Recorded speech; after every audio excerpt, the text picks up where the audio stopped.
heart of a nondescript town, a quaint thrift store named Lucky Finds harbors an ominous secret. A secret so dark, it's woven into the fabric of local lore, whispered in hushed tones among the town's inhabitants. In the labyrinth of items within Lucky Finds, from vintage clothes to antique furniture, lies a small, seemingly innocuous item. An old, unmarked Nintendo game cartridge. Its origin is shrouded in mystery, its previous owners unknown. Yet this is no ordinary game. Rumors spread, tales of a curse attached to this digital relic. They say it's a game like no other, a first-person shooter where the enemy is not some pixelated monster or alien invader, but an eerily familiar figure. The avatar in the game mirrors the player's appearance, and the hauntingly recognizable neighborhood within the game's setting bears a striking resemblance to the player's own surroundings. But here's where it gets truly unsettling. The weapon you choose within the game, the weapon used to vanquish your digital doppelganger, that's the tool of your demise. Yes, you heard right.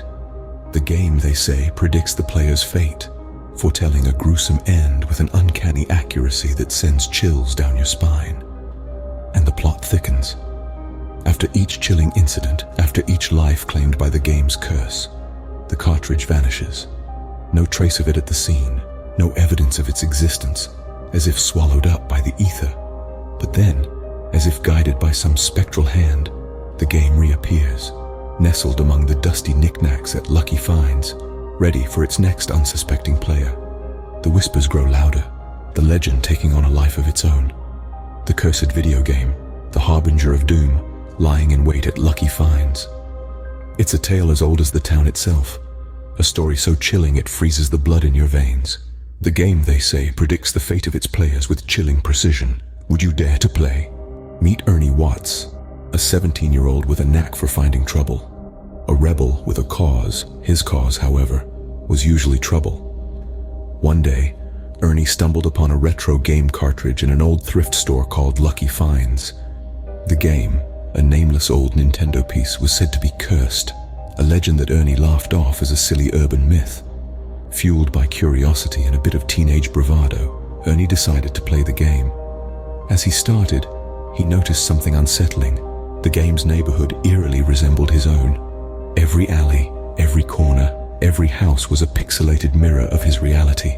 But that wasn't the only uncanny detail. The enemy he was supposed to hunt in this first-person shooter game looked just like him. A digital doppelganger, if you will, lurking in the familiar yet distorted virtual streets. Ernie's disbelief in the curse waned as he navigated through the game. The uncanny resemblance of the in-game environment to his neighborhood, the unsettling familiarity of his enemy, it all started to gnaw at him. But being Ernie, he decided to press on, to finish the game, to defeat his virtual self. As the game progressed, the battles became more intense, the stakes higher. The final showdown was a gruesome spectacle. Ernie's character, armed with a sharp blade, faced off against his digital clone. The fight was fierce, but in the end, Ernie's character met a horrifying end. His throat was slashed by his doppelganger, the screen fading to black as his avatar collapsed. As unsettling as it was, Ernie shrugged it off, attributing the disturbing details to a coincidence. He turned off the console, deciding to forget about the game and its eerie accuracy. He went to bed that night, the images from the game still fresh in his mind, the face of his enemy, his own face, haunting his dreams. The next morning, Ernie was found, his throat slashed, just like his character in the game. His room showed no signs of struggle, no signs of forced entry. It was as if the tragedy unfolded out of thin air. And the game? The game was nowhere to be found, vanished as if it never existed in Ernie's world. The only proof of its existence was the chilling fate it had predicted for Ernie, a fate that had now become a horrifying reality.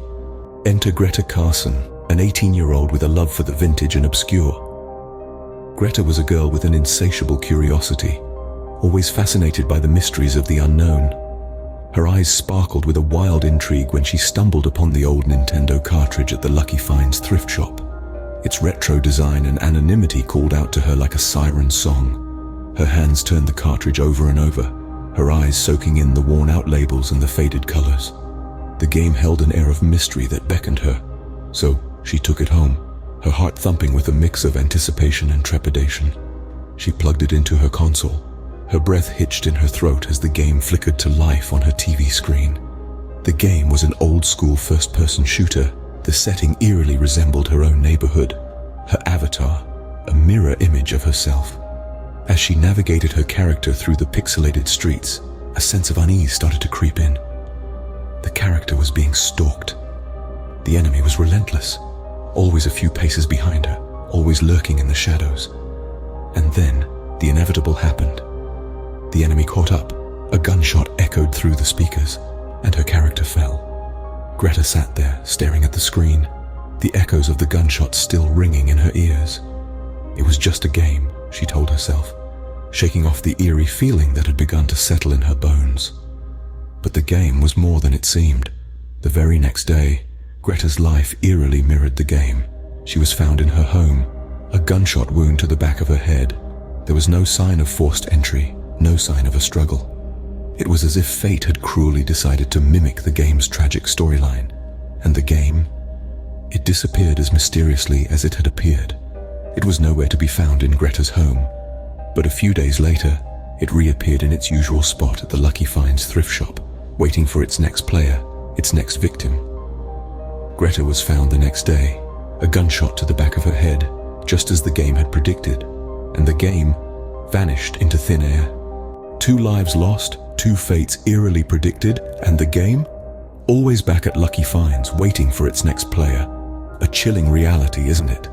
This cursed video game, like a specter, continues to haunt and claim unsuspecting victims. Ernie Watts, the rebellious 17-year-old, found his end in a gruesome slash across his throat, a fate foretold by the game, with him as the slasher.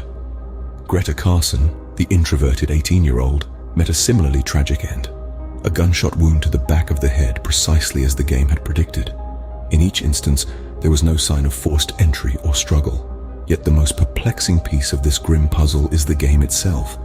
After each horrifying incident, it vanishes only to reappear back at the thrift store named Lucky Finds, as if it's waiting for its next player. The urban legend of the cursed video game has spread far and wide. An old Nintendo cartridge, with no identifiable information, found at a thrift store, predicting the fate of its players with unnerving accuracy. Each player's in-game enemy, mirroring their appearance, hunting them down in a neighborhood identical to their own. The game doesn't just predict the fate of the players, it appears to seal it. Yet despite the grim tales surrounding it, the game continues to find takers. Perhaps it's the allure of the unknown, the thrill of danger, or simply skepticism, like in the cases of Ernie and Greta. But one thing is certain, as the game continues to resurface at Lucky Finds, the mystery remains unresolved. The question is, what happens next? Who would be the next player daring enough to challenge this cursed game? The game is out there, waiting for its next victim. Will the cycle continue, or will the mystery finally be unraveled? Would you dare to play the game? Would you risk your fate? Remember, curiosity killed the cat, or in this case, the player.